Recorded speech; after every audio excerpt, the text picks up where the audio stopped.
Ilun dengku sabim sedekah. Cuman semayang hanya. Jadi pahala lu nan terima. Bedanya mak menyola peng tajuk bak urang fakir miskin, tajuk bu bak urang yang kurang mampu, tajuk bak anak yatim, menyola hana semayang, hai terima mandum pahalanya.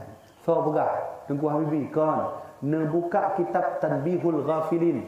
Na buka kitabnya, na pada buah hadis ini tertulis bahwa siapapun yang beramal kalau dia tak mengiringi dengan solat, amalnya ditolak oleh Allah Subhanahu wa taala. Solat. Ketika Rasulullah mau wafat, beliau nyawanya sudah ke tenggorokan. Nyok kisah Nabi Muhammad terakhir hidup di dunia. Nabi Muhammad ketika itu ditarik oleh malaikat Israel, malaikat penyabut nyawa, diambil sedikit demi sedikit nyawa, teruk kuno nyawa Nabi Muhammad. Ketika teruk kuno nyawa Nabi Muhammad, nyan abah Nabi lagi met-met. Ijak Ali bin Abi Talib karena mufum Nabi sang kena sampaikan sesuatu sebelum beliau berangkat selama-lamanya. Ijak Ali bin Abi Talib dengarnya.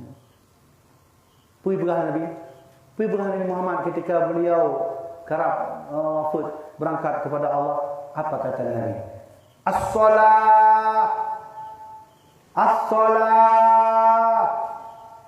As-salah wa ma malakat aimanukum. Habis. Habis Rasulullah. Yang kalimat terakhir Rasulullah sebelum Nabi Muhammad berangkat kepada Allah. Yang tengah nyawang guna nunggu, yang posisi nyawang Nabi ini. Maka Nabi diberi kesempatan oleh Allah untuk pegang habar terakhir kali. Pesan Nabi,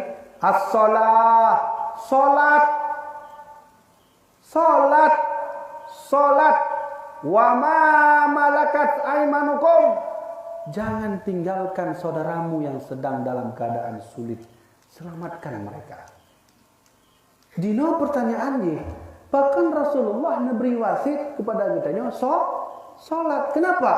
Karena Nabi dengan Allah, Nabi punya kesan yang tak pernah dilupakan ketika Isra Mi'raj. Nabi ja'ba Allah Subhanahu wa taala Isra Mi'raj. Nabi lake, ya Allah, ilun malam yang bahagia akan berupa dengan ya Allah, menyamanan ya Allah, nujuk sabah amalan baklun untuk umat lun ya Allah, sehingga ketika umat lun beribadah, ketika umat lun mengamalkan amalannya, umat lun saja sama lagi lun berupa dengan ya Allah, nujuk amalan sabah ya Allah. Maka Allah perintahkan Muhammad, aqimis solat, kuberikan amal, dirikan solat Muhammad.